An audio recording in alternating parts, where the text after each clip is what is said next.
Pak Prabowo juga punya kekuatan pendukung yang dahsyat juga. Itu nggak bisa diremehkan. Jadi itu. saling menunggangi. Ya, dan Jokowi sepertinya juga sudah ada itikat buruk mau berkhianat ke Bu Mega kan. Dia nggak harus punya teman koalisi partai politik, tokoh figur-figur politik yang kuat gitu ya. Kalau kita ini saling benturan terus kanan kiri atau manalah inilah istilahnya apa gitu. Pokoknya oposisi ini benturan terus. Kita kalah terus, minoritas terus gitu. Dan saya juga sadar bahwa selama ini kita ini diadu domba aja sama Jokowi untuk bergaining politik dia. Ini Prabowo yang menginginkan Gibran atau Jokowi yang menginginkan Gibran berpasangan sama Prabowo? Saya lihat dua-duanya. Jadi dua-duanya. Prabowo punya hitung-hitungan politik saat itu, kalau nggak menyatu sama kekuatan Jokowi, maka beliau bisa kalah karena kubunya Jokowi akan gabung sama Ganjar kan.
pertanyaan saya adalah, kenapa apa yang mendasari Anda melihat orang-orang seperti saya, Rozal Ramli, itu orang-orang yang jahat, orang-orang yang sebenarnya bersuara itu hanya untuk minta perhatian SBY, minta perhatian Habib Rizik, minta perhatian siapa lagi tadi?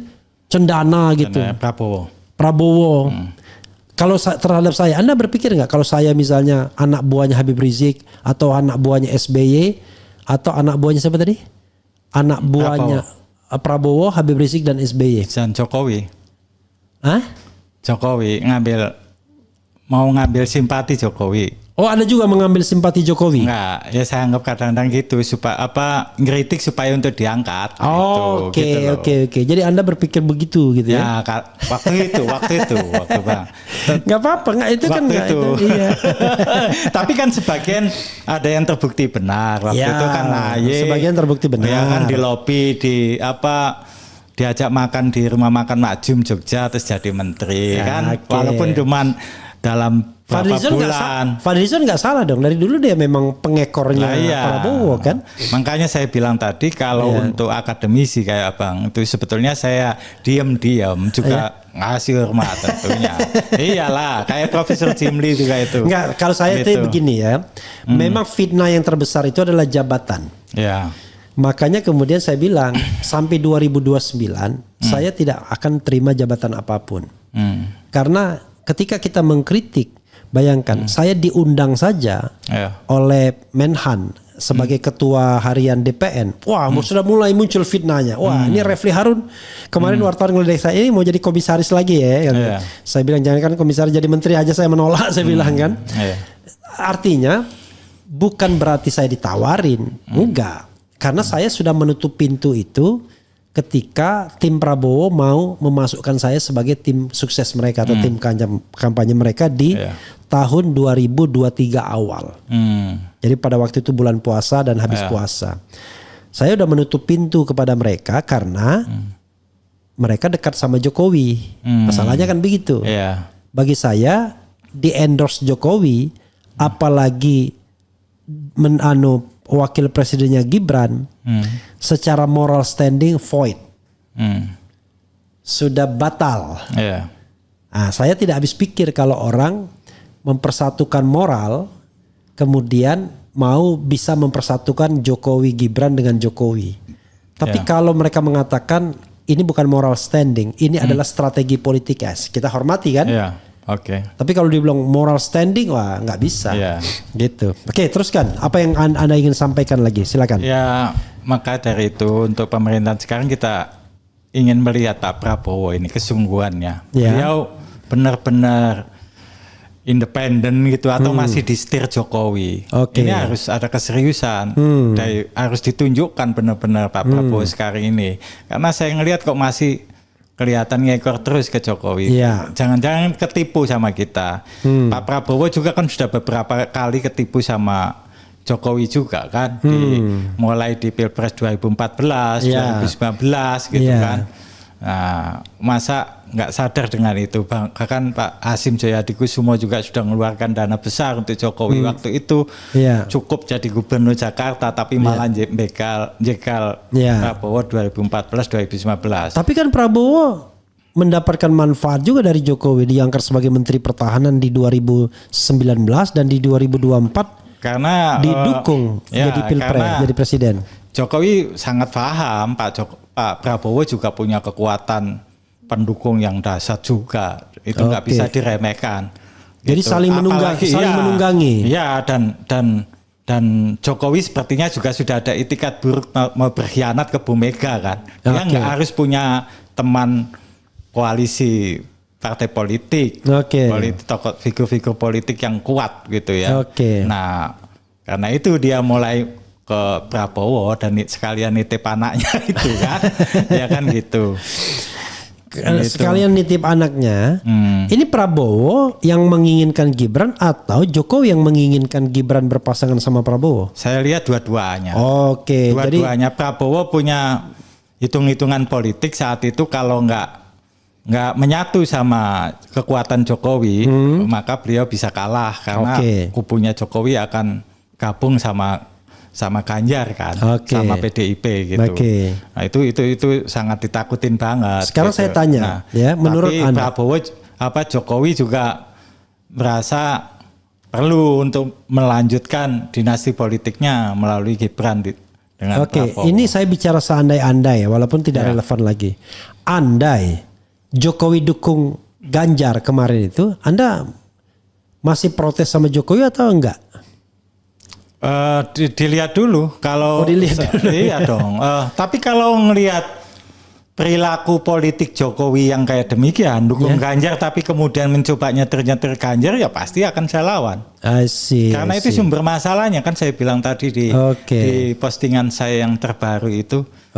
Kalau mau jadi semakin tua harus semakin bijaksana, tapi terus suarakan untuk adili Jokowi karena dia biang keladi dari persoalan bangsa dan negara saat ini. Harus diadilin dulu. Sebagai orang yang mendukung Anies, saya kan saya mendukung itu karena saya perbandingkan ini Prabowo, Anies, Ganjar. Saya tahu tiga-tiganya. Bahkan Ganjar kakak kelas saya, Anies teman saya di UGM satu angkatan. Saya memilih Anies karena saya menganggap kualitas personal quality bagus nih orang. Mau ditampilkan di internasional dalam negeri juga lumayan. Kelemahan dia adalah dipersepsi sebagai kanan, kan gitu? Ya betul, ekstrem kanan. Ya, kalau Ganjar kan dianggap lebih nasionalis. Tapi Ganjar punya kelemahan kalau harus main di luar negeri. Bahasa kurang, wawasan barangkali juga kurang kalau keluar negeri. Kalau Anies kan memang sudah hidupnya di sana dia. Kemudian kalau Prabowo memenuhi aspek internasional dia penuhi, aspek lokal dia penuhi, tetapi Prabowo, silakan sambil minum, nggak apa-apa. Nah, enggak santai. Justru di RH Channel ini, Anda kan jangankan mau minum. Karena topiknya udah mulai mau serius. Saya juga mau bicara tentang ini, yang belum dibuka di publik. Jadi kalau Prabowo problemnya adalah masa lalu dan kesehatan karena dianggap sudah tua dan orang khawatir, dan lalu dia paling fatal dia gandeng Gibran kan. Tambah beberapa orang yang dulu mendukung dia langsung balik badan semua walaupun orang tahu peluang menangnya besar.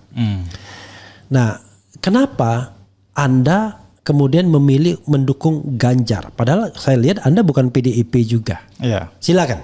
Atau bukan P3 juga? Enggak. Silakan.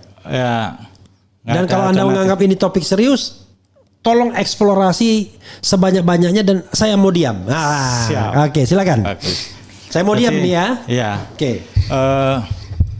Karena saya ngelihat calon-calon yang lain selain Mas Ganjar nih kan dulu Mas Anies. Kalau Prabowo nggak mungkin saya dukung karena dia sama Jokowi ya. Itu sudah kartu mati. Bukan Pak Prabowo-nya kartu mati tapi Jokowinya ya kan. Banyak orang begitu. Ya. Kalau saya mendukung Mas Anies gitu. Ya. Terlalu mencolok banget nyebrangnya kan dulu kan saya nyerang dan saya yang pertama kali loh yang menciptakan istilah kadrun itu.